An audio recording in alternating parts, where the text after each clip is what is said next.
that are coming in from the doors right now. Good morning. We had some excellent sessions so far, and I'm sure the one we'll have for the next half hour will be the same.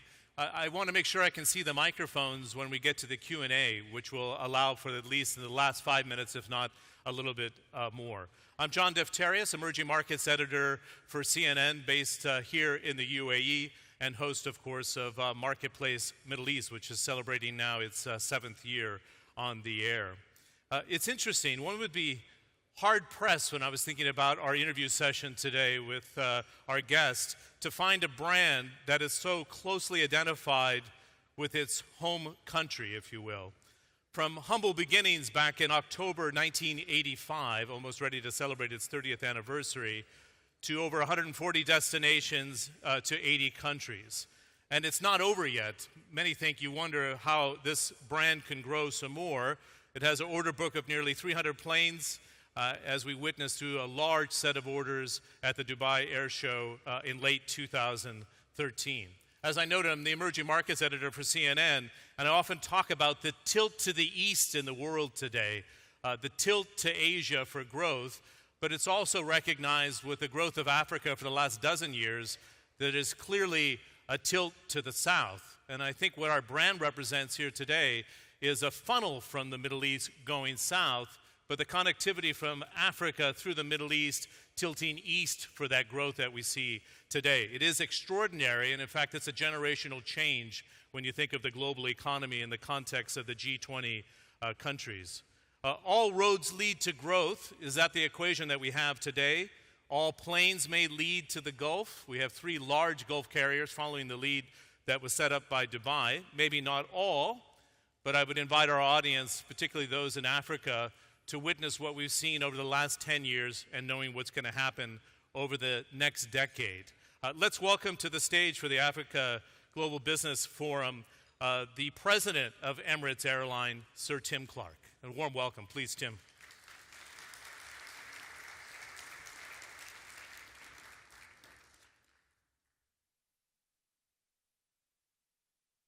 We have 30 minutes in total for the session. My clock is right here in front of me. I've got questions coming in on the iPad, Tim, and we'll take some questions from the floor, time permitting.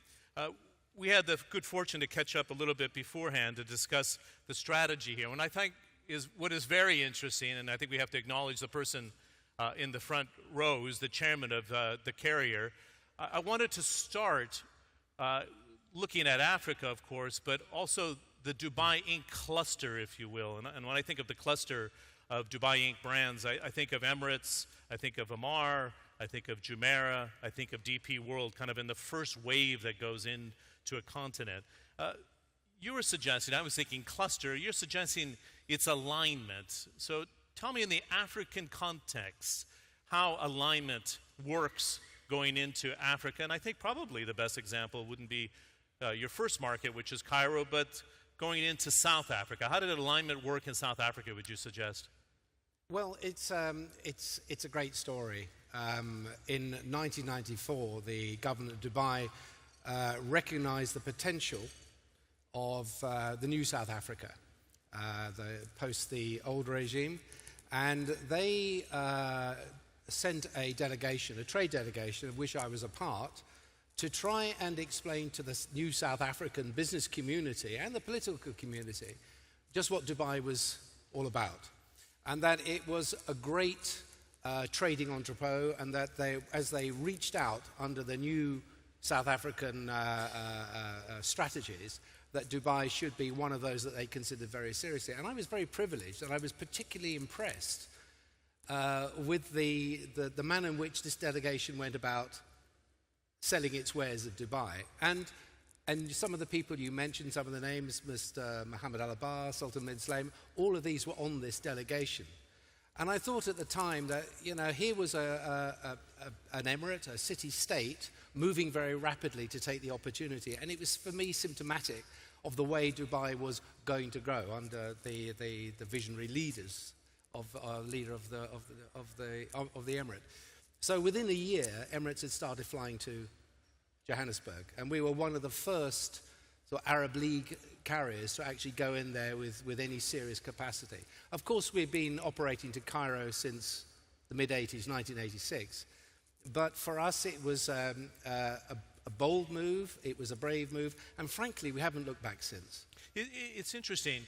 How independent is the thought of Emirates in the business opportunity as a carrier, but also keeping the potential alignment for trade and development opportunities and the return traffic coming in for tourism into the Emirate? You had an 80-20 rule that you talked about. How does that evolve? In the early days when we designed the business model, we did see the growth of Dubai and the airline as primarily a hub carrier, and that it was linking international destinations, not to the scale that we're doing today, but nevertheless, it was designed around that. But as Dubai began to energize in the early 90s to become this fantastic city it is today, it skewed the business model in the sense that the ratios of business coming into Dubai and out of Dubai per se started to occupy a greater percentage of our total traffic.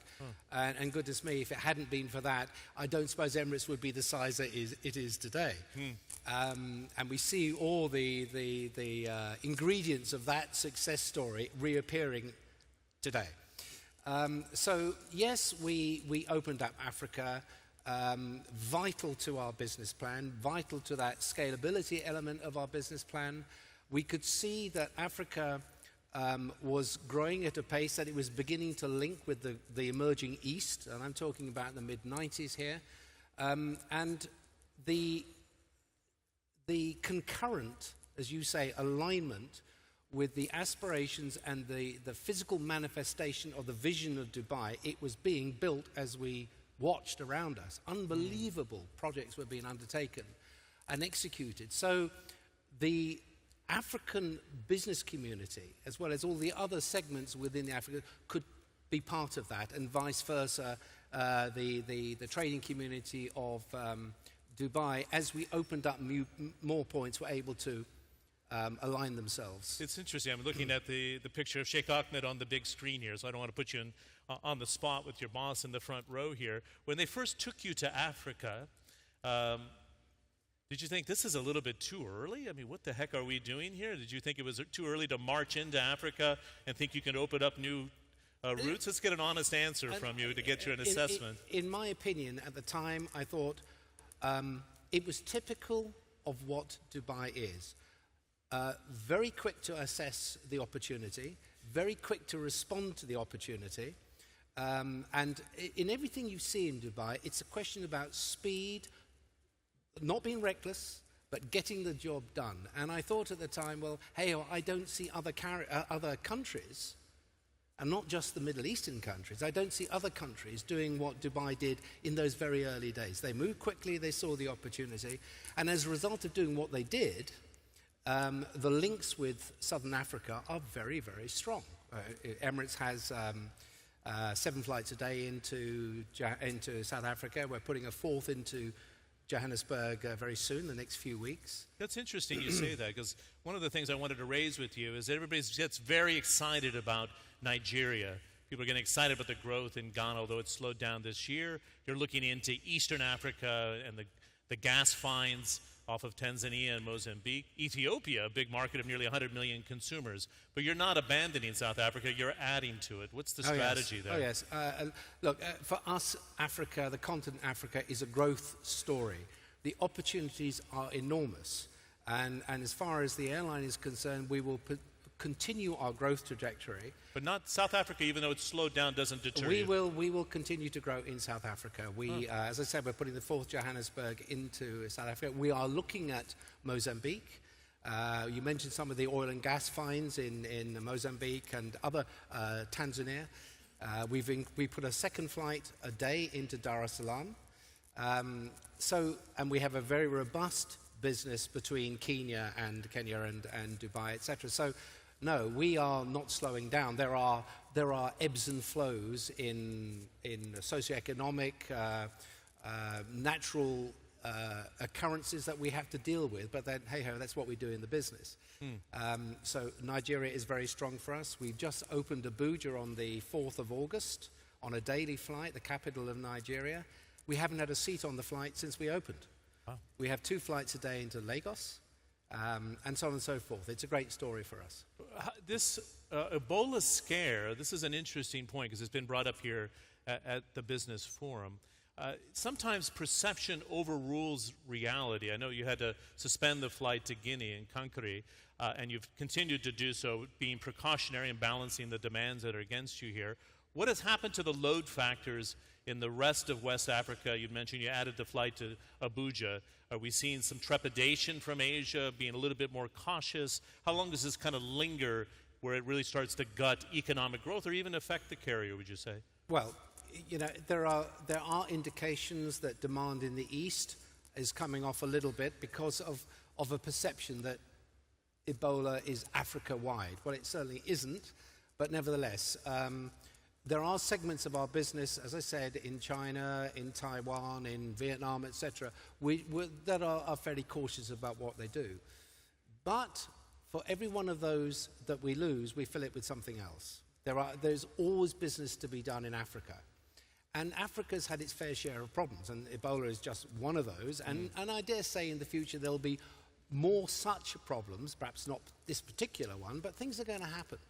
And it's as we found out in the Middle East the last few years. Yeah. And you know, our job is to, as the airline management, is to make sure our capacity and the way we go about our business aligns to the way things are. Now, as I said, in Africa, it's a very strong operation for us. Don't forget, we have $7 billion worth of fleet today allocated to Africa. $2 billion of operating costs goes into our African operation. This is no small business. And interesting, when you look at the way Emirates with its 23 destinations, and you look at the presence of other carriers and how they're not going there. You know, we have 2 US carriers in Africa, and they go to Lagos. They go nowhere else. It's interesting. The Europeans, you were suggesting, and we can see it with America, which is pretty far away, but even in the backyard of Europe, they've been tiptoeing into Africa, which created a vacuum, in a sense, for Emirates and the other Gulf carriers. And I, for the life of me, I do not understand, knowing what we know about the strength of Africa and the pace of which some of these countries are moving, why the Europeans are as shy as they are. And it's not a good story. You saw Swiss Air there, you saw Sabina, you saw others have gone now. You saw a reduction in capacity, so the prices were forced up. And that took a number of forms. And you're right, as we saw the demand from the East for continent Africa and vice versa in the 90s grow into almost a tsunami of demand, we moved rapidly to link the dots. So we linked Shanghai, Hong Kong, Beijing, Bangkok, all the points in Asia into the primary cities of Africa. And the flows were quite extraordinary. But interestingly enough, you talk about alignment. As Dubai, a lot of the traders came out of Africa and they'd go through Dubai onto the points in Asia. And I think the Dubai trading community, who always got an eye on the main squeeze, said, well, this is nuts. We can do a better deal with the suppliers in China and Asia than they can do individually. So they went over and bought vast amounts, put it in the various go-downs, etc., in the town. So the traders then came and did their business with the Dubai community and then went back again. They didn't actually have to go. So Dubai is a facilitator of trade, aligning to what the African countries wanted from the East, were able to act as that sort of facilitator, made life so much easier, and probably gave them a better price for the commodities that they would have bought had they done it individually with smaller volumes. Great. I wanted to talk to you now about some of the hurdles that we see in Africa, which I think is important. And because we've talked about infrastructure and the ability for sovereign funds to come in, the development funds of the GCC, to look at roads, rails, water, telecommunications, even though we've seen Etisalat, for example, go in quite a heavy way.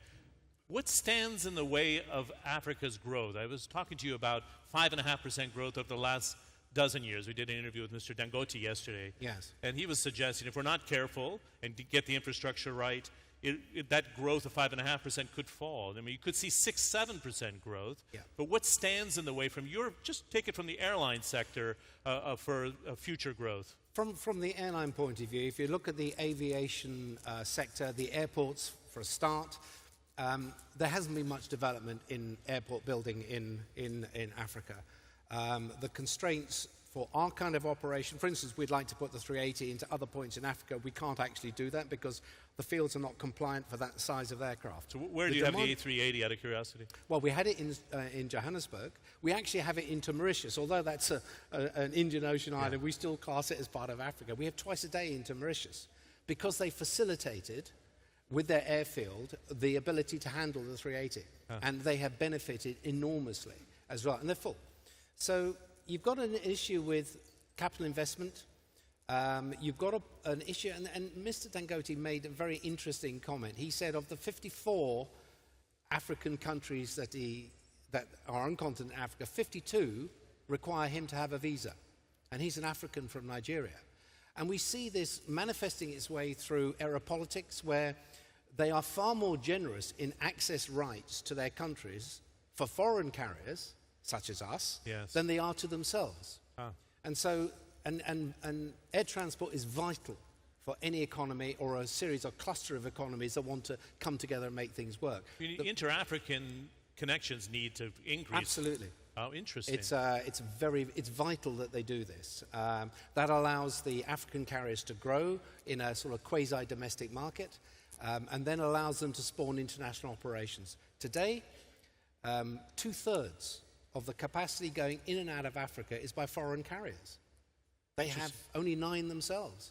We have some questions coming in, and then I want to get the microphone circulated, and I'll look into the audience to take them. Will, and this, you touched upon this briefly, but it's the re-export trade market, which is quite interesting in Jebel Ali, as you know, particularly with India, and we're seeing it with China. The question from the floor is, will the China-Africa trade affect Dubai's re-export trade? Are you getting a kind of a bump in your air cargo as a result of China to Africa, Africa to China? Explain how that works. Very much so.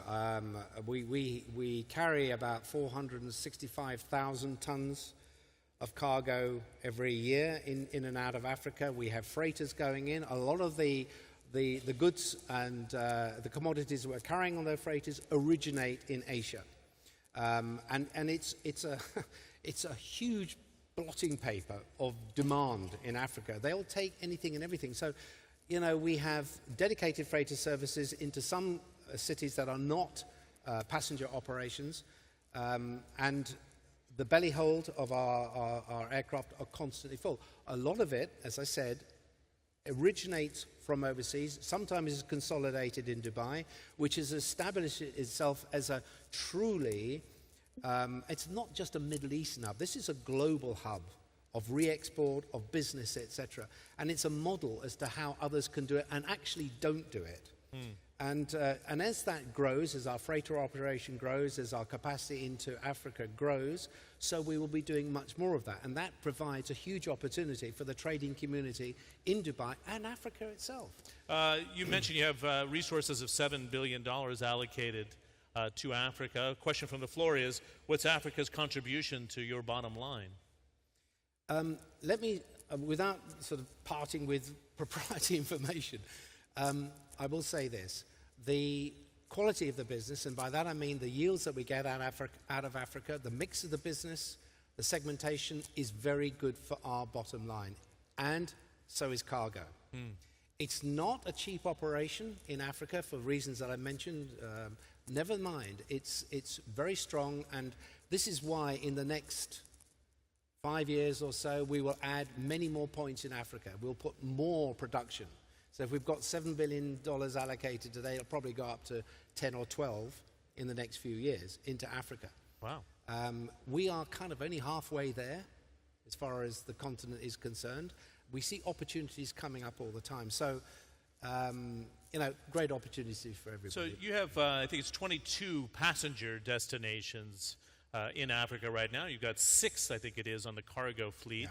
You suggested that you could get to 30 on the passenger side. Give us a 5-year horizon that would take us almost to the end of the decade, or even go to 2025? What do you Well, see in the pipeline? I see more of what we're doing.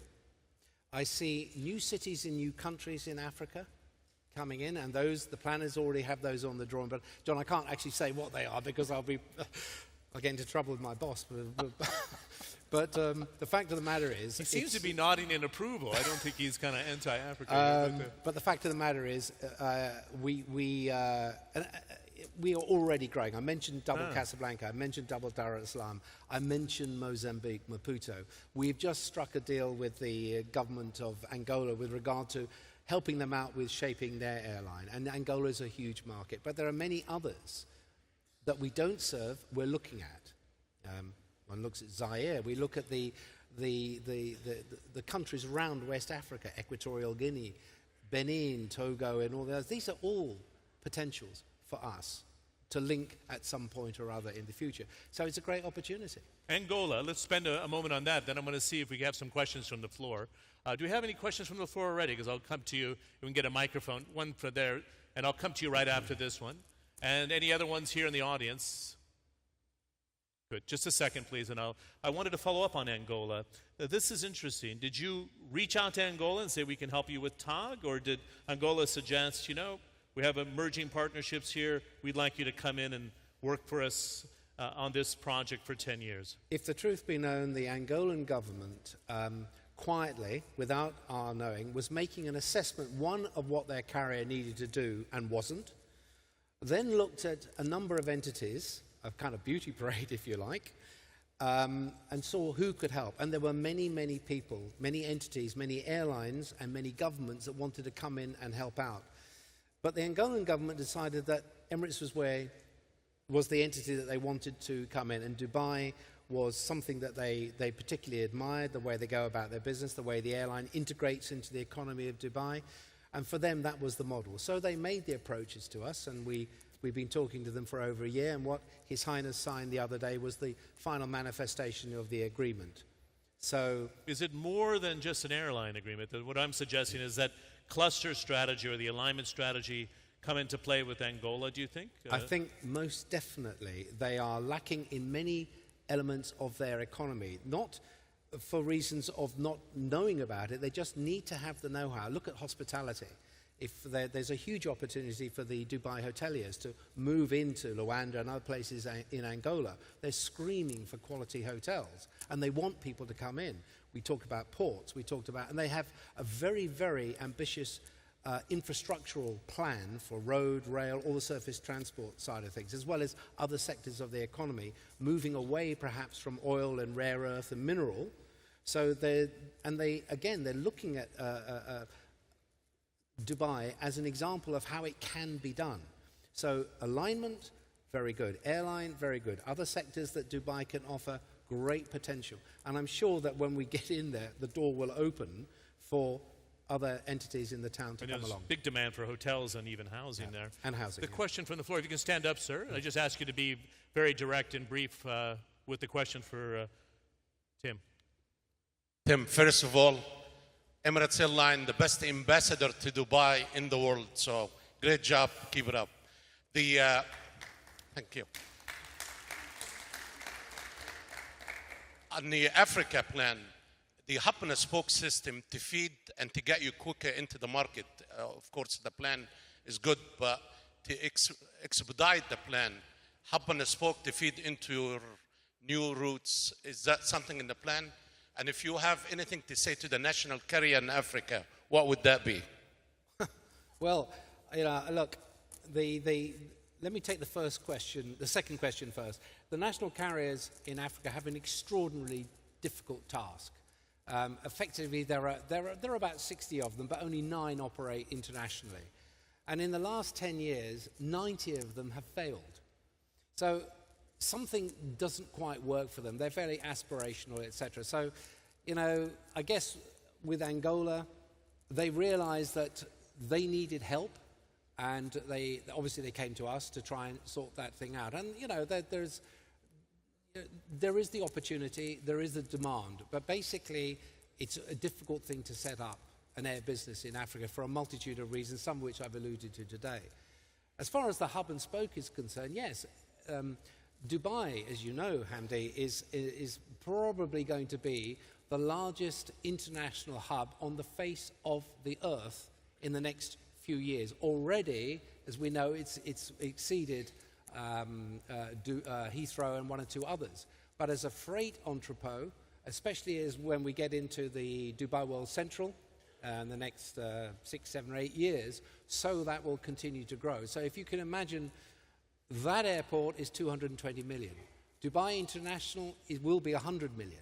So you've got 320 million passenger per annum capability, plus upwards of 7 to 10 million tons of freight between the two airports per annum. So it is logical that from a freight point of view, from a courier business point of view, that Dubai is likely to become this huge magnet. And it'll get the job done. So it'll be easier to ship goods and services out of Africa, and as well as passengers, of course, through Dubai as it pulsates and energizes and becomes a truly global above-wing, below-wing hub. And that is, as I look ahead and I sort of map the trajectory of where the airline's likely to be then, and I see these things coming, and I see the opportunity in Africa, and I see the opportunities in Asia, and how we can link the dots. Freight can move. And providing we get the facilitation and the design right, so we can facilitate rapidly on a re-export basis, transit, or whatever. The only problems we then have to face is what happens at the other end. We know Africa has difficulties with expediting goods through their processes, through their structures, etc. Sometimes it'll take weeks to get a consignment. So we heard that yesterday. That has to change. And I think as they understand that, and they learn more from the likes of Dubai, and that cross-fertilization of idea, of process, of thinking, Dubai can actually do a great job for them just by, they can watch what we do and come and learn from us. So I'm optimistic that notwithstanding the constraints that we face in Africa, that over time, these will gradually be knocked down and things will start to move. And hey-ho, Dubai's going to be in a much better position to do that than any other hub in Asia, in the Middle East as well. I mean, the Europeans, they're still fighting over Scotland and whatever it may be, and they're very inward looking. They're missing a huge trick here, and as long as they continue to do that, Dubai will be there to sort it out. It's a question that comes to me, living in the UAE.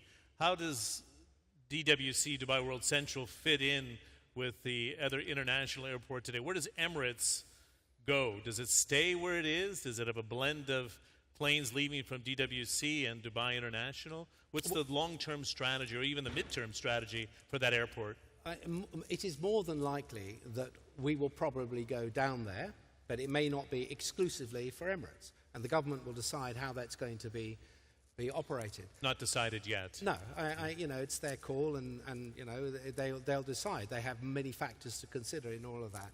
But whatever happens with those two fields juxtaposed and the potential to grow our business, and to be quite honest, unless we do get DWC, which allows us to go to the second stage of Emirates growth, post the 30 years or whatever, 35 years, we will be flatlined if we're not careful. But as soon as we get DWC, we can start going ahead, and we have so much more work to do on the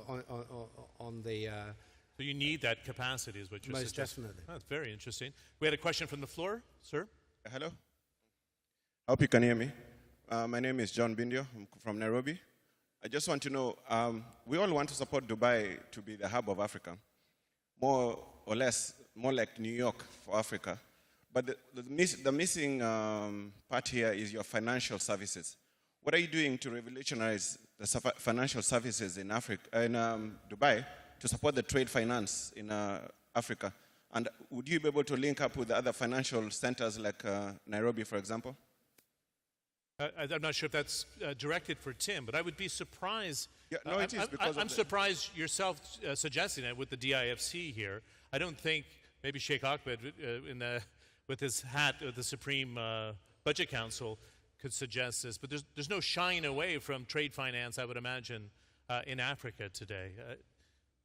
Sheikh Ahmed, I don't know if you want to comment on that, but I would imagine this is an opportunity. we talked about alignment, we talked about facilitators. Dubai is a great facilitator. If there's a way, Dubai will find it. Whether it be finance or whatever, anything else. They're very business orientated. They recognize the need for a financial center, which allows a clustering of businesses associated with the financial world and also allows the free movement of capital in and out of the emirate, and also allows entities to look at Africa, use the capital sources and investment flows that come in and out of Dubai, harness those to do what they need. So I would have thought that, you know, if you look at other centers in the world where they may have a more conservative approach to debt creation for, say, African countries, Dubai is far more disposed and far more open. I say that as an airline manager. I'm not a financier, but I get the impression that this is a country that is open for business, and they really don't want to constrain it in any way or other. So I would say if you've got a very good proposition, very good investment proposal, that Dubai will look at it. Others may not, but there we are. Okay, I'm sure we could take some more questions from the floor, but I have the flashing light suggesting our time is over. A nice warm round of applause for Sir Tim Clark, President of Emirates. Thanks, Raymond.